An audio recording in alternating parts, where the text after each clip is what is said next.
Welcome to Slouching Towards Masculinity. What does it mean to be a man in today's society? How are we defined and how do we define ourselves? What lessons have we learned and how do we affect others? Join me, Philip Bedwell, and guests as we discuss lifestyles and life lessons as we slouch towards masculinity together.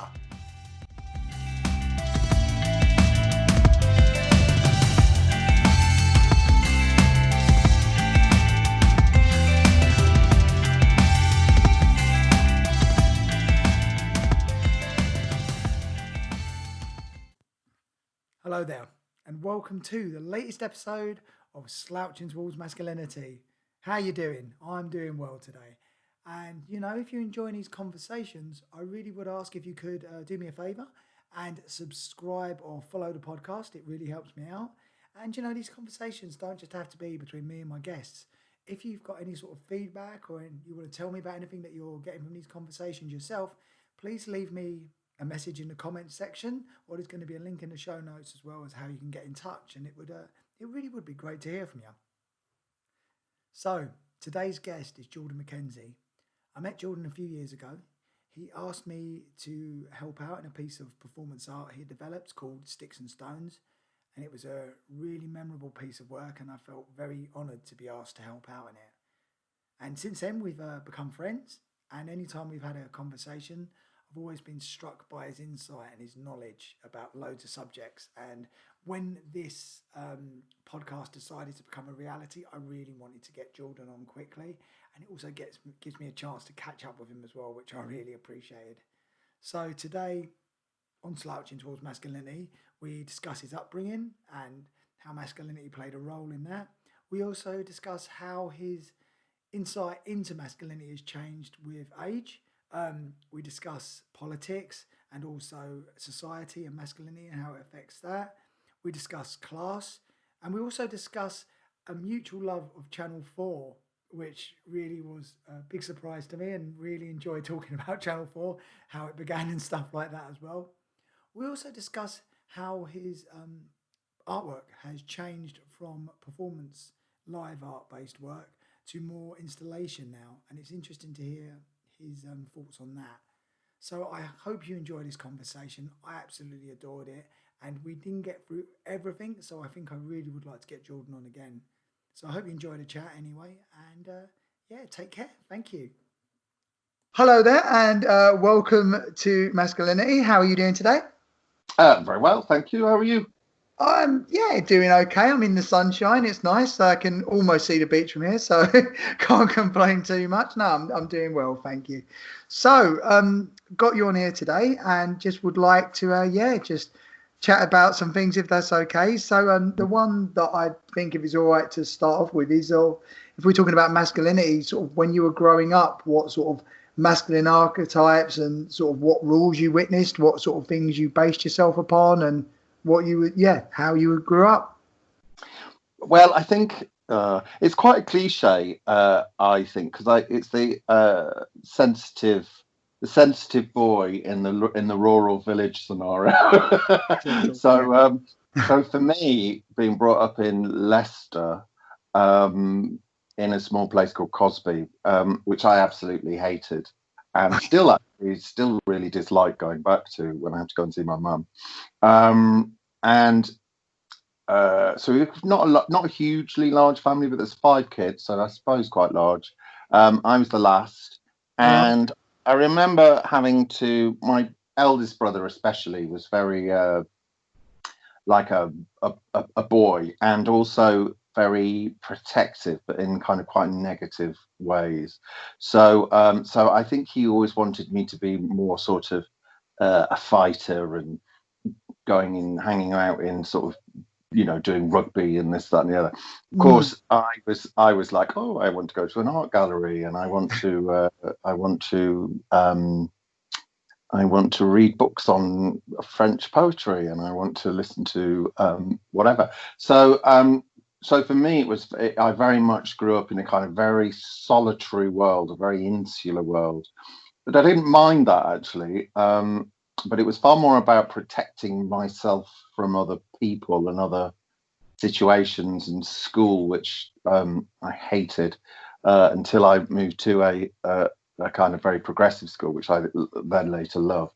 But being very, wasn't necessarily aware in terms of sexuality, but it was definitely like, I don't get this, and I don't really like it, and I don't really want to be part of it. And it was very interesting. We all have our kind of, I suppose, like talismans. So I had, and I don't even know how I ever got to hear of Philip Glass by about the age of 14, but I got really into Philip Glass, especially Einstein on the Beach. And I had this box set, because it was vinyl, obviously, in those days. Well, it still is, but to me. And I had this box set, and it kind of personified, because nobody else liked it, because they thought it was weird and, you know, strange and difficult, etc. And I loved it, and it kind of became my sort of, there must be something outside of this. There must be something to head to, which is going to be bigger and better, and I'm going to kind of fit into. And this kind of avant-garde minimalist piece, you know, was it 4 or 8 records? I can't remember now. Of music became this kind of totem or something for, yes, there's a better world out there. And was very emotional, because I actually, was it about 4 or 5 years ago, maybe a bit more, I actually got to see that piece. I never thought I'd see it in the real. I actually got to see that piece performed at the Barbican in its original, as its original production. So it was very kind of moving, kind of like, I'm here. I found that place that I was thinking about all the way through my childhood, which was quite incredible. That's incredible. Yeah, and like almost like the cycle is complete. What you were hearing and sort of wishing towards, then finally you got to witness it. Yeah. It was for me, it was really moving. It wasn't just, and it, you know, it's something. Is it 6 or 8 hours long or something? Yes. And you could go in and out. But I actually, from the moment the curtain opened to the moment the curtain closed, I didn't move. I just didn't even go to the toilet or anything. I was just like, right, I'm not missing any of this. Absolutely amazing. It's interesting what you said there as well about the music being strange and difficult, and also that sense of societal normality. And if you're not fitting in, if you're not listening to a set type of popular music, or having behaviors or attitudes that are just within, like doing the old finger waggle again, within the norm, how you yourself can be considered strange and difficult because you're not, you're not conforming. Why do you think people sort of see that as sort of like so strange and difficult, and won't accept those like changes or differences in opinions from like music or beliefs? Well, I think for me, our family was actually always very encouraged to engage with things like politics, and we used to have very lively discussions at the table. It wasn't polite, and that love of sort of debating and talking about ideas was something which I think was very not very usual, I think, for quite a lot of families. And actually, when people did come over, they were like, wow, you talk about like the IRA, and you talk about Thatcher, and you talk about in the miners' strike, and you talk, because that's how long ago all that was. And because I'm old now. And but I think arts-wise, I think it was just, I come from a family where, to a certain extent, some are more interested in it than others, but also I just felt like being in a village. Firstly, there was no interest really, and I couldn't find from my family, and it wasn't particularly because they were oppressive in any way. It's just because literally they weren't interested.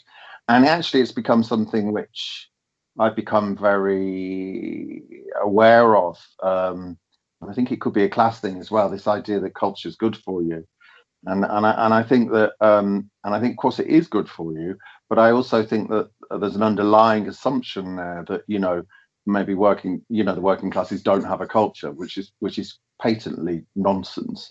And if they do, then in some way it's inferior to sort of a middle class, more avant-garde culture. So I've become very kind of wary of that from a very young age, because I just realized that it wasn't because that people were against that. It was just that they, you know, in terms of my family, they just simply weren't interested. And Yeah. so for me, it was very much Channel 4 when it first came out was a real savior for me, because you know I would look up I would watch the Bunwell season, or I would watch Pina Bausch, or I would watch and luckily there were two tellies at one point in my house, so I could do that. But certainly when I tried to watch it in front of the rest of the family, they'd be like, "What is this? This is just ridiculous." Mm. But actually, when Channel 4 first started, they were a lot different to the way they were now, and they were kind of very avant-garde. So I was very lucky to sort of see these incredible things which were put on the telly. But some I really do remember, like some were very late, and I was quite young, so I do remember that whole classic thing of sneaking down late at night to be, you know, to watch the TV about 1 inch away from the screen with the volume down low because it was on a film was on at mid. I wanted to see, or something like that. But yeah, so it wasn't that people were aggressively. It wasn't that I felt like I was persecuted for difference. It was rather that the people around me were indifferent. Yeah. See what I No, mean? that makes sense. The thing is funny you said about Channel 4, because I remember when Channel 4 started up as well, and I have to thank Channel 4 for a lot of things, but the one that's sticking in my head straight away now are the films of Nicholas Roeg. I remember doing exactly the same thing, sneaking downstairs to watch this film because I heard, and it was The Pillow Book, and also The Cook, the Yeah, Wife, the Thief, and the Lover, and I was like, oh my mind, what's going on here? yeah. And I suppose, without really being able to articulate it before I kind of understood my sexuality, I suppose I also was drawn to those kinds of because they used to put some quite risque things on. I always remember seeing a film called, do you know it, called The Killing of Sister George? No, I've missed that one. Oh, it's a great film. It's got oh, who's it got in it? Oh, I can't remember. But it's basically it's a sort of it's kind of a key lesbian film, actually, and it's just brilliant. I do recommend it. I mean, it's a bit dated now, but you know, it's very 60s, but really ahead of its time. And yeah, great film.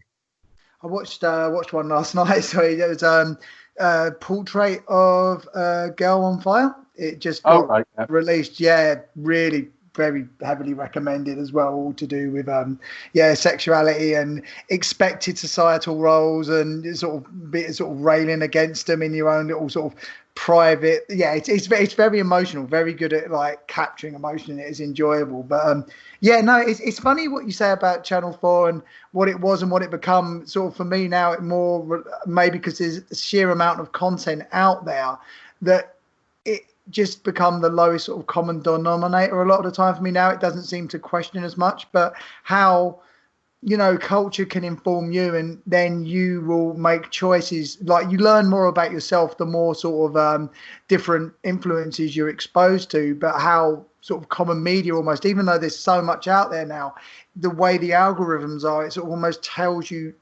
you back into your own bubble, and there isn't that much opportunity to sort of go and sneak downstairs and see this stuff that's going to be completely outside of your usual sort of reading matter or what you'd watch and stuff as well. Yeah, it was a real. I think at that time, and it's obviously because, you know, I mean, this was pre-internet, for God's sake. I know, I um, remember so, it. yeah, there was this whole idea of finding these gems, or being attuned to them, and yeah, so I think a lot of people pre-internet days, they probably do have that kind of love of Channel 4 or film. And you know, first time I saw Pina Bausch, for example, was Channel 4. Lots of incredible things, even down to sort of watching the Tube on a Friday to find out what's banned. And then of course John Peel. Yeah, yeah. And those were the two great sources. I mean, apart from being able to sort of go to libraries, but even those in a very small village, it was very difficult to get anything that was kind of anywhere interesting, really. So yeah, those were the two sort of main sources, I suppose, of inspiration, and I do remember them very fondly. And I do have to thank, you know, John Peel and Channel 4 for being there so that you can actually, this small gay boy in a tiny village in Leicestershire could actually access these incredible things, which did really shape the way that I thought about my art, I thought about myself, I thought about culture in general. It was quite incredible. There was something you mentioned as well about being able to actually debate at the family table and stuff as well. And then you mentioned a dislike of school. And I was wondering, is this because, I mean, debate, for instance, it isn't really in school. In my experience, it was very much you're right or you're wrong. And you weren't really even though it's an education place, a lot of the time you weren't really sort of asked upon to give your own opinion or get a lot of references. It was more just, okay, this is the book, you learn the answers from this book, and the answers are either right or wrong. There wasn't a lot of time given over to actually, well, what do you feel, and taking your information from a lot of different sources and then coming up with your own unique viewpoint. Do you think this is why there was a dislike of school, or was it, am I sort of barking up the wrong tree there? Was it more like there was another reason for it? No, it was, well, my education is I feel is quite unique in terms of the junior schools in Leicester. I don't know, we have like 4 schools. It's usually 3, but we have 4. The infant school, well, was just, I can't even remember much about that. Junior school, very traditional. But then when I got up to do my, as they were called then, O levels and A levels, I went to something called Countersthorpe College, which was do you know Summerhill? Yes. Yeah. So Summerhill was a privately funded school, but Countersthorpe College was the equivalent of Summerhill. So from the age of 14, we had these things called pods. So there'd be about 150 people in this kind of open space area. They would have a number of teachers with different specialisms, but we also had our own individual tutor. It was first name terms for everyone, students and teachers. Nice. We designed our own curriculum, so we chose when we wanted to do things. So, for example, I might be sat there doing maths, but the person next to me might be doing sociology, the person next to them might be doing art. And it was kind of run on fairly Marxist kind of values around education and access. And also we were allowed to vote as well. So one vote, whether you were students or teachers, was equivalent, and we could take part in the running of the school and its democratic process. Ironically, when I got there, it was amazing because basically they had this kind of old Victorian building away from the main school, which was an art block. And I just spent all my time there drinking tea, painting, listening to great music, having a fantastic time, sunbathing on the roof, and when the weather was great, doing my A levels. And actually, I found university more restrictive in a lot of ways than I found school. So although hating school when I was younger, my actual experiences, I can genuinely say I'm one of the few people that can say I absolutely loved going to Countersthorpe College. And it really, there's actually, it's just been released, I think. It had a book written about it because it was so progressive, and also a very hilarious documentary, which is out. So I think you can get it on YouTube or something like that. Oh, wow. And yeah, it was just a fantastic, it allowed me to focus on the arts, which is what I knew I wanted to do, and kind of shape where I wanted to go and who I wanted to be. So I was really lucky because I think in maybe a more traditional school system, like a grammar school or something like that, I actually think I would have survived very well, and I would have been very scarred, I think, by that whole experience. So I was just lucky by the fact that I was in that catchment area. It was a comprehensive state school, but I was just lucky because I was in that catchment area. That's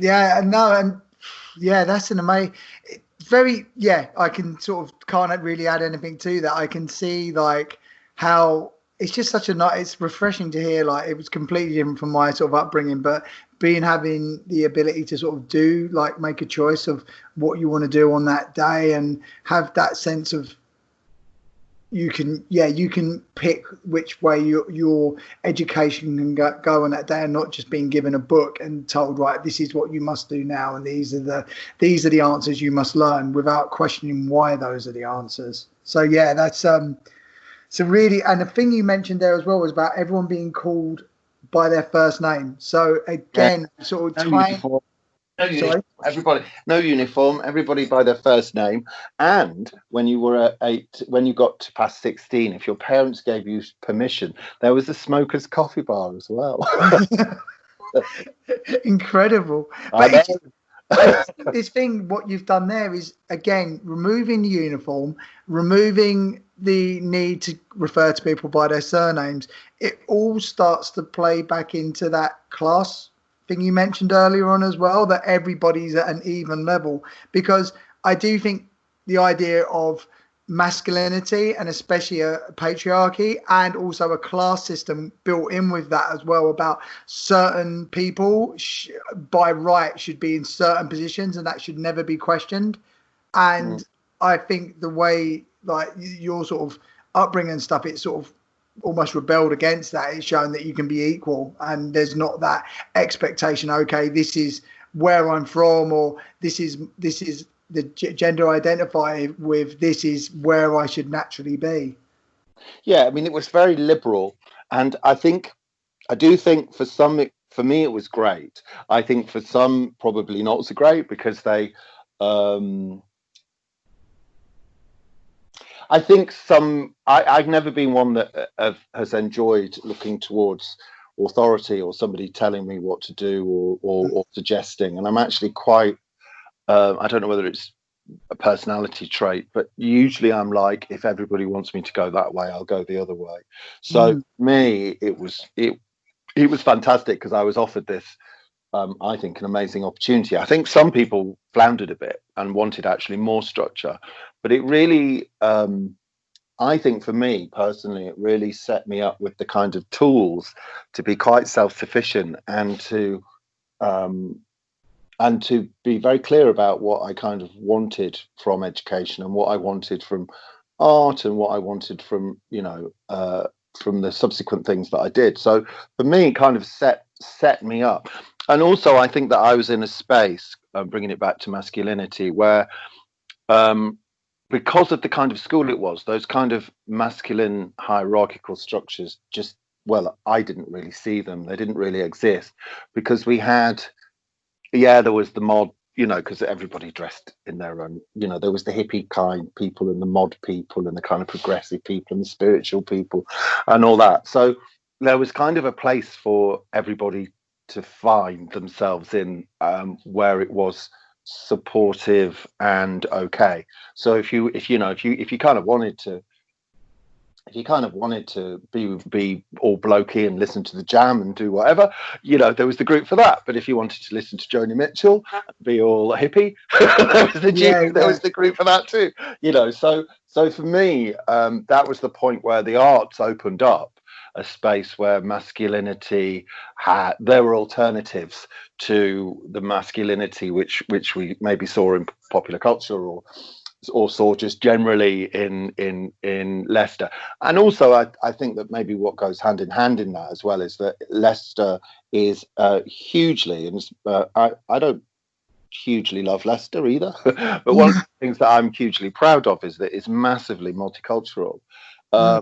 And when the race riots, do you remember when the National Front were doing their thing all those years ago, and there were race riots all over the UK? There wasn't one in Leicester, and it's because I think Leicester has always, in a really good way, integrated its Asian community, and that's something I've always been very proud of. And I think Leicester is 52% Asian anyway. But so again, it was that sort of. Once I got nearer to Leicester, and kind of, because obviously my village was very white, but once I got nearer to Leicester and started to go there more often, it was very. I thought it was quite a liberal atmosphere, and I've always kind of, since school, always wanted to go to the liberal atmosphere. And also, and this is something that I find very hard to understand, is I don't understand. have never really understood why people want sameness and why they Yeah. comfortable. I've always been curious about, it doesn't matter whether that could be race, sexuality, or anything. I mean, it could be somebody who's really into, I don't know, steamrollers, and I'm like, oh, that's really fascinating. Why do you love steamrollers so much? So for me, there was just that kind of, maybe coming from the Channel 4 thing, that natural level of curiosity where I've always wanted to go, shit, I've never experienced this before. Great, let's go and experience it, because it'll either be good or bad. If it's bad, I don't need to do it again, but if it's good, it's going to be amazing, and I'll learn even more, and it'll be even more enriching. So I think this is why Brexit, I mean, there's maybe an interesting thing about Brexit and masculinity here, I don't know, but this is why I found Brexit so depressing. It was because I felt like I was around, not in London so much, but generally the mood was one which was so about introversion, in being introvert, the island mentality, which I've always hated about the UK. Well, I think as well, it almost, for me, it felt like a step back. I just felt disappointment more than anything. It's like we're capable of so much more than this, and with social media and stuff now and the internet, the idea, or the speed in which ideas and opinions can be shuttled across now for like such a backwards and nonsensical and sort of closed off idea and opinion to get so much success behind it. It just felt really saddening. I think that was big. And something you mentioned there as well about when you were in university, you could pick the tribe you wanted to belong to, so to speak, or have interest in other tribes. Whereas something like Brexit was, well, I didn't get a choice. Well, I did get a choice, but my choice, I now had an opinion or a sort of mentality enforced upon me, and I don't want to be represented by this, but yet we've got to go through with it anyway. It's something you don't want any part of. And No, I agree. University for me was actually weird, because I went to art college initially, and then I decided I was just it was very much then. Maybe it's because I'd gone to Countersthorpe, but I was very much. I felt like I was kind of left alone at art school to just pursue my own interests, and actually for me, I was like, I want to find out. I want work to make things about. I don't just want to be creative. I want to know stuff. So actually, I pulled out of art college for my BA and went to Nottingham University, and it was complete opposite. We did critical theory, literature, essays, exams, the whole caboodle. But I felt that I learned stuff there that I still make work about. That's where I was introduced to gender theory. That's when I was introduced to deconstructionism, feminism, postmodernism. You name it, and it was hardcore, and it wasn't very creative in a way, but actually that formed the foundation for the work that I made subsequently as an artist. And I just felt that I needed to know about stuff before I could make art about stuff. So for me, it was really important that I threw myself into a sort of a really highly academic, quite hardcore, not super enjoyable in a lot of ways, but I feel it was really useful for me in terms of being able to be tapped in really quickly to these kind of larger political, social, cultural, sexual, gendered, ideas. And so, in fact, although I went to I would regard Nottingham University being quite conservative with a small c, actually, I was really grateful for that, because I felt that I had material to make work from after that. So, Jordan, it's sort of like, again, it's sort of like going back to this whole this point of having the material and also the ability to question. And like you said about the whole steamroller analogy as well, this trying these different pathways and seeing if something resonates in what you're doing there. And then if it does, then that's something you take back into yourself. And even if it doesn't, that's something you've at least learned oh, I'm not into that, but you're just amassing more of a sense of self and how you react in all these different scenarios or to this different information, and then it makes a bigger picture of you, where unfortunately when we're sometimes in these closed boxes, you just are unfortunately regimented in, this is who I am, this is all I'll be, and not having that ability to question. And then that unfortunately sort of propagates almost like a Brexit style fear of the other, fear of change, fear of anything else infringing on what is that sense of self. Yeah, I agree. And I think, yeah, I don't know. Sometimes I wonder, I think quite a lot about this. I wonder what makes people naturally curious and of the other, let's put it that way, and other people scared. I wasn't brought up in any hugely liberal family, but I've always been kind of drawn to I've always been drawn to difference, and I've always been drawn to complexity.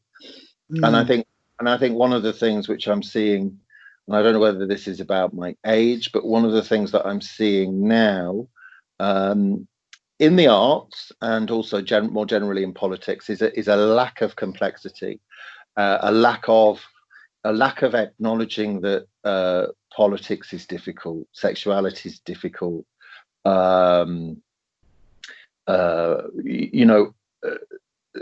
People, there's a rushing towards kind of a, not a certainty. I find it really hard to describe, but I do feel that our levels of complexity have eroded. And I think one of the things which I really loved about university, and I think that was really important about university for me when I went to Nottingham, was we always had to argue both points. We always had to come up with the fors and against, and logically and carefully think through and unpick those as positions.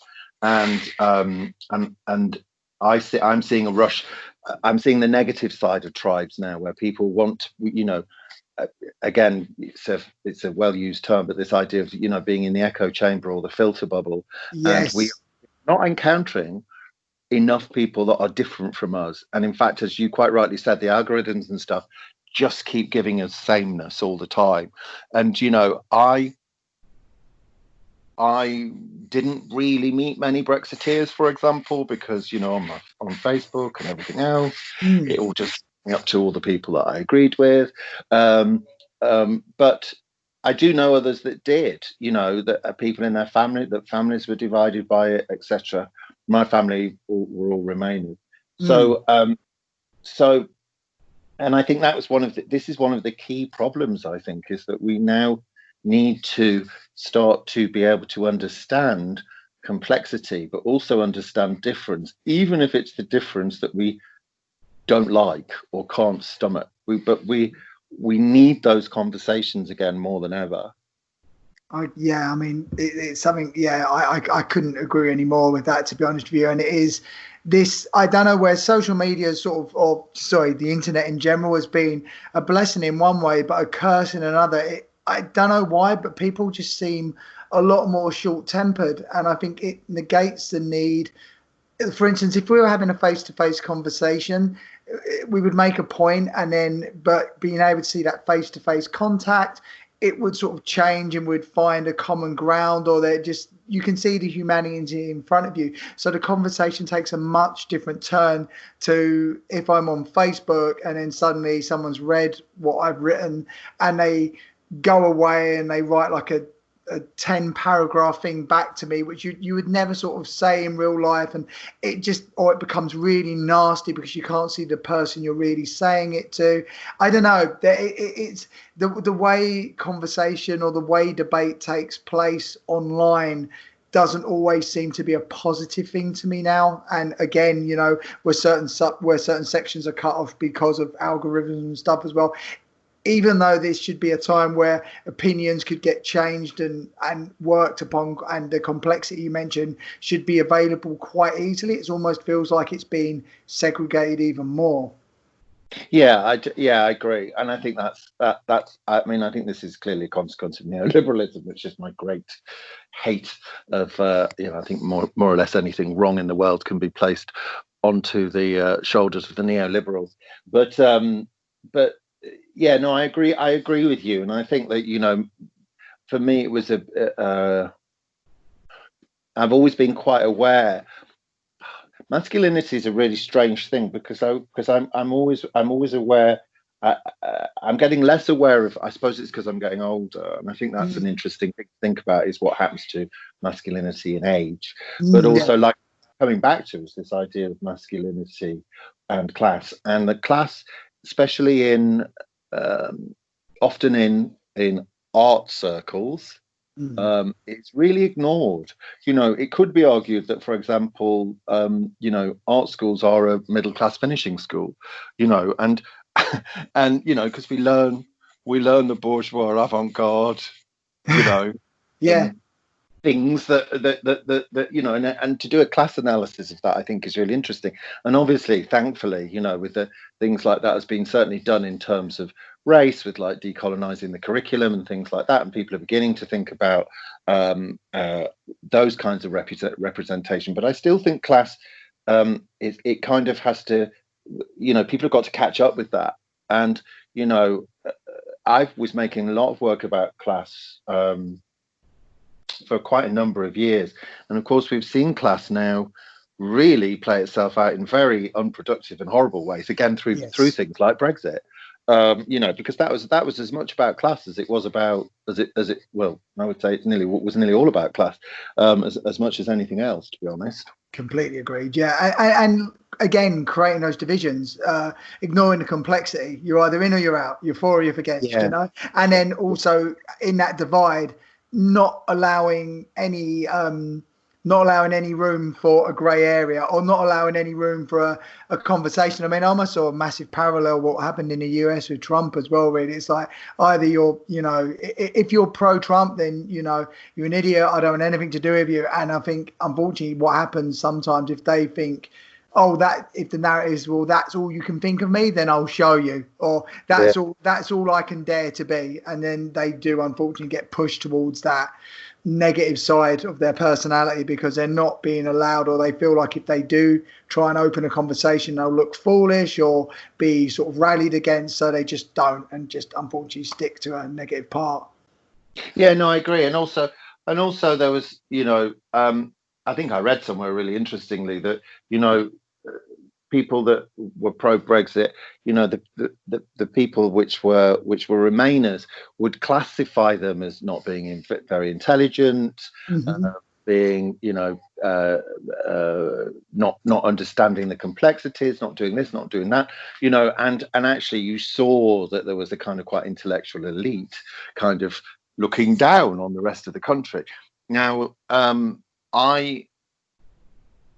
I think that intellectual elite happened to be right in terms of Brexit, but I think that the way that was played out involved a lot of kind of class politics, a lot of snobbery, a lot of feeling superior, and it was very interesting that it was really only the metropolitan parts of the country that voted to remain, and all the others didn't.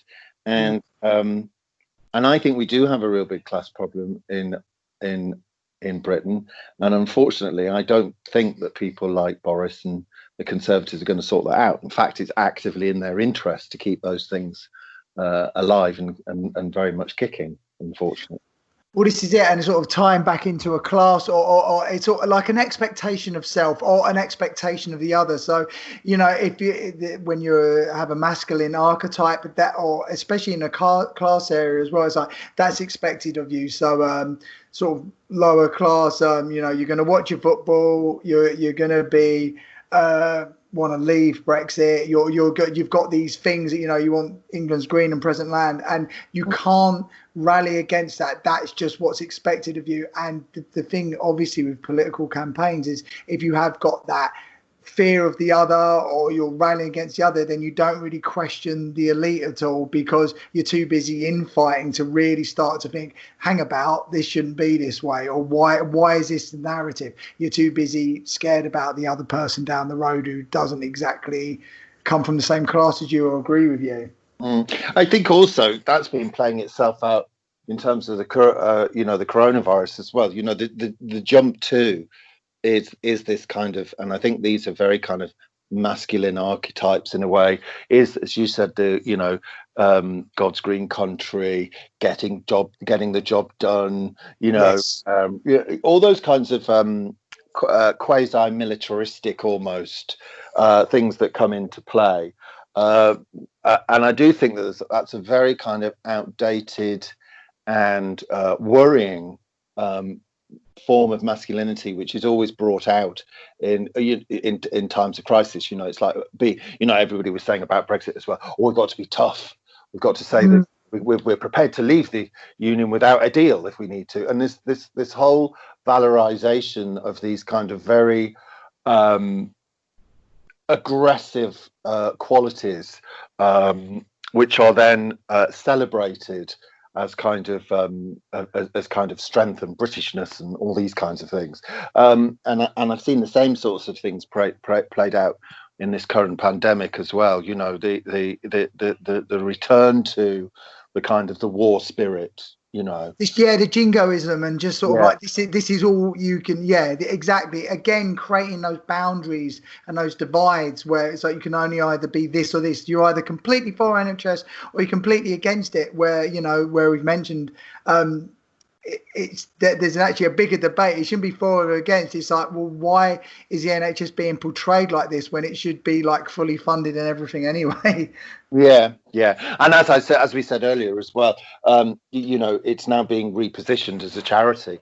Yes. And I think that's very dangerous. And I think really problematic. And I think that it's again playing itself out through this, which I've always hated. This kind of national pride, and there may be a lot of things that I really love about the UK, but I would never say that I was particularly patriotic in that traditional sense. I still hate the flag waving, at the proms and all that sort of shit. I absolutely hate it. Yeah. And I would love to see the back of it. But that doesn't mean to say I therefore hate classical music. Do you know what I mean? The way that that sort of propagates elites, or is assumed that it's kind of a more refined culture. I always find that really problematic. And also been around artists that do as well. So me and my friend John Walter, we went and saw Chaz and Dave. Nice. I loved it. Exactly. We had a good old East End, and it was in the Albert Hall as well. They filled the Albert Hall and they turned it into a good old East End knees up. Right. But that's like, it's being able to enjoy that culture and understanding that you can enjoy what you want. But it is interesting what you say about how you can get a certain symbol and then people latch certain things onto the back of it, so it sort of makes it become something else. And like I say, that I completely agree with. That's what I see as well, when it becomes our heroes. And then if anybody is going to question anything which goes on going forward in the NHS, it's like, oh, how dare you question our heroes? So it becomes a stick that you can beat people with. And that again, this kind of cutting down of debate, this like this not wanting the complexity, because this whole sort of, we'll just give you yes and no answers. And I found in my life there's very few things that fit into a yes or maybe, are you hungry? Maybe, but beyond the complexity of those kinds of responses, beyond those kinds of responses, there's always a level of complexity, and that always needs to be fostered. And that's what I'm hoping that arts and education, or I would like to think arts and education does. But again, I have my reservations about that too. You mentioned a little bit earlier, and I would like to come back to this, about masculinity and aging, and how maybe you're your perception of your masculinity has changed as you age. Would you like to go into any more detail about that at all? Because I sort of find that quite interesting in myself as well, just like how you sort of maybe recognize certain parts, or like what would I say, identified with certain parts when you were younger, and how things have changed for you now. Yeah, well, I think so. I'm a lot. I think I've replaced the desire to be the desire to be successful with, or radical with, the desire to be wise, and I'm far more interested in sort of wisdom now, and being able to sort of share that wisdom, rather than sort of any notion of being particularly avant-garde, or or out there, or edgy. I think it's very hard to remain that, and I also am quite pleased not to. I think a lot of my younger life was spent being out there and edgy and genre breaking, or whatever I was trying to do at the time. And actually, I don't feel so much the need to do that anymore. And I think that's it's less stressful and easier going. I do think that when you get older, though, and I have noticed this, even though I'm 6'3", you become more invisible. And I do think, and also now I'm really aware of the age difference. I think up until about mid-30s, maybe even up to 40, I didn't really feel that I was being looked at as an older person. But now at 52, I do realise that students now look at me when I'm teaching at uni, and they are kind of like, "Wow, you're really old." And I'm aware that they're looking at me going, "Shit," because they were born, they're born in the 90s. Do you know what I mean? Yeah. And, so that's a different thing as well. Also, I also feel that I always say to my students, if I know what you're doing and where you're going and what you're listening to, then you're not doing it right. But there is a notion of being, maybe when you get older, being kind of overtaken in terms of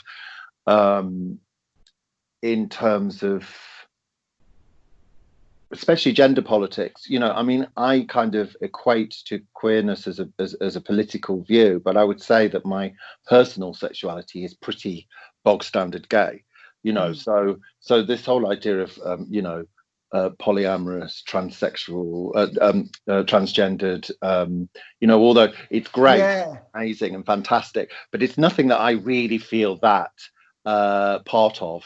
And I think also maybe that's quite right, because I'm the generation before that had different kind of battles, different things going on, and it's become bigger, more nuanced, more creative, sometimes more interesting, not always. But I do feel that as an older gay man, I feel that sometimes my sexuality feels quite archaic compared to young people. Do you know what I mean? So almost quite old-fashioned. It's like, I always liken it to software, and it's like the latest version, and you're just like, well, what's going on? There's so many more options going on now and stuff. And but not wanting the option, also being like, actually, I'm quite happy with the options. I'm quite happy with the sort of software 5 versions ago. And the software you've got now, brilliant, great, go ahead. But I'll stick on my early Nintendo, please. Yeah. Well, no, and it's sort of like self-defining, like sort of thing. You've got to know at some point, without boxing yourself in, what you are and what you stand for, and what what has meaning for you. Otherwise, you're constantly just going to be lost in always trying to sort of find some value in something. But then it gets to a point where you're like, yeah, this is a point. This is a framework I can weave myself from, and this is good enough for me. I don't need to question that. This is a standard that I can hold my back against and think, no, that's fine. That I'm comfortable with that defining me. Yeah, and also being fully supportive of the generations now that are coming up, and thinking what they're doing is amazing, and way for maybe in some ways more sophisticated than what I was ever, because there is that level now of kind of queer visibility that certainly wasn't there when I was younger, and gender has become far more of a complex area, possibly than well, it was always complex, but it's become kind of out there as a, you know, the complexities of it are far more widely discussed, and the visibility is maybe slightly better, although obviously still not enough. But you know, but I suppose for me also, I don't feel as an older, what am I trying to say here? I don't feel as an older gay man personally so maybe infuriated by it all. I think I've become far more focused on sort of like I said, quietness, wisdom, going through the world in hopefully in quite an honest, quiet, open way. And interestingly, I think that weirdly that kind of came in conjunction also with me. For a long time, I've not hugely wanted to do performance, or I wanted to make art, because I just don't want to be that exposed anymore. I don't want to be that center of attention. I don't want to be looked at. In that way. I don't feel a need to. I feel that, you know, a lot of my performance work, which is quite intense, I kind of feel I've got to a point where I kind of understand that.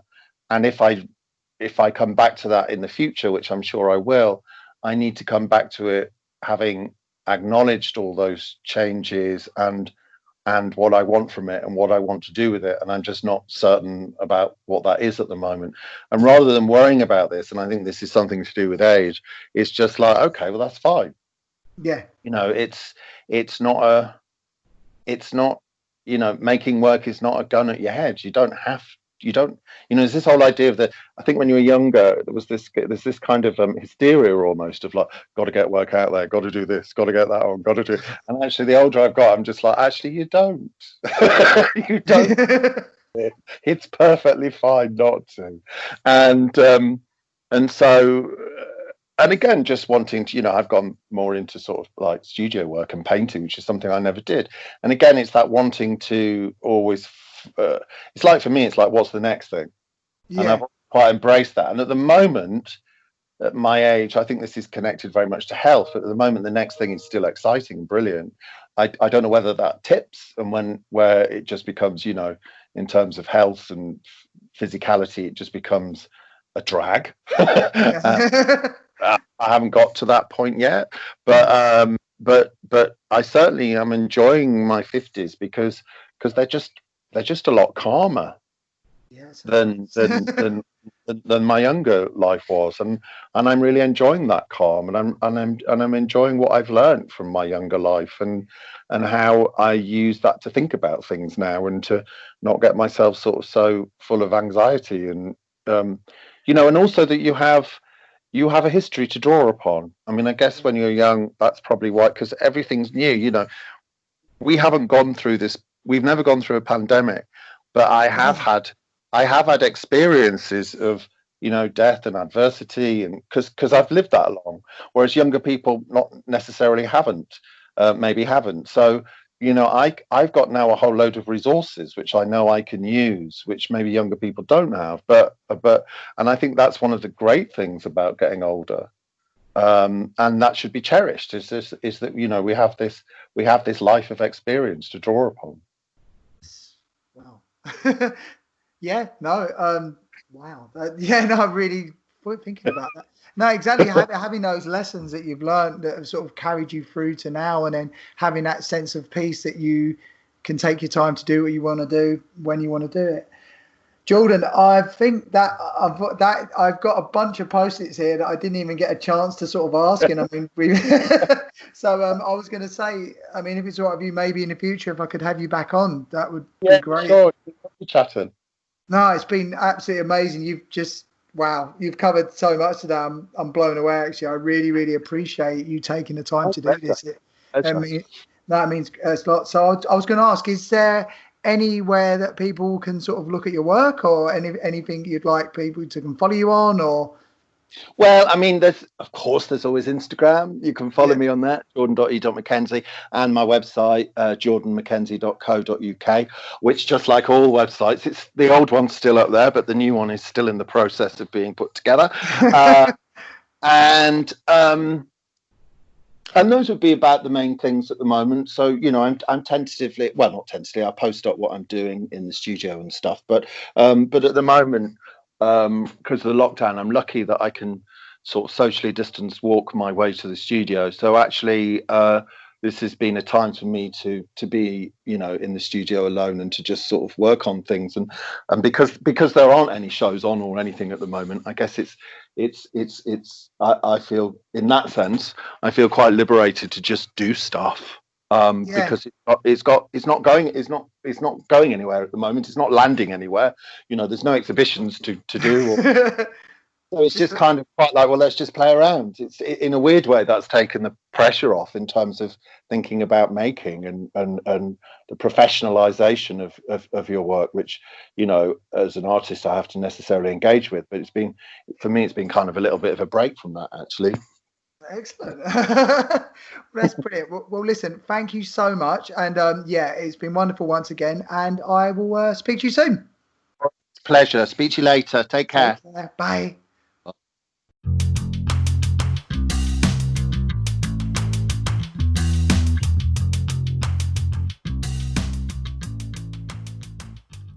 You have been listening to Slouching Towards Masculinity with me, Philip Bedwell. You can follow me on Instagram at Philip Bedwell. That's 1 L in the Philip and 2 in the Bedwell.